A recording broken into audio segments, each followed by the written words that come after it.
কি হয়েছে তোমার? কাঁদতেছো কেন? গালের রং কিসের? কেউ কিছু বলছে তোমাকে? কেউ টাচ করছে?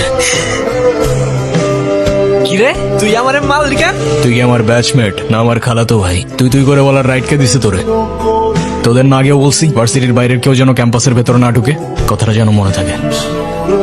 একটা ছেলে তোর জন্য এত কিছু করলো আর তুই বোকার মতো কিছু না বলে চলে আসলি? তাহলে কি করা উচিত ছিল আমার? তোর সাথে সাথে ওকে প্রপোজ করা উচিত ছিল। এই তুই এত পাকা পাকা কথা বলতেছিস কেন?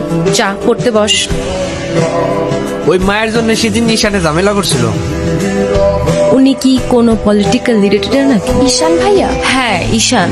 না ভাইয়া, আসলে আমাদের সব স্টুডেন্টসদের ভালো মন্দ গাইড করেন। আসসালামু আলাইকুম ভাইয়া। কি অবস্থা রাইসা? পরে কেউ আর কিছু বলে নাই তো? কি যে বলেন ভাইয়া, আপনি থাকতে কেউ আর ওকে কিছু বলার সাহস পাবে না। ভাইয়া কিছু বলবা? Thank you.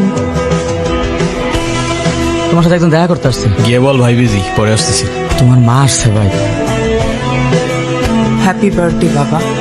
আপনার মনে আছে অ্যাটলিস্ট? এই দিনটা আমি কি করে ভুলতে পারি বলো? আপনি সবই পারেন। আমি তোমার মা ঈশান। মায়ের সাথে কেউ এভাবে কথা বলে? আমার মা আমাকে অনেকগুলো বছর আগেই ছেড়ে চলে গিয়েছে।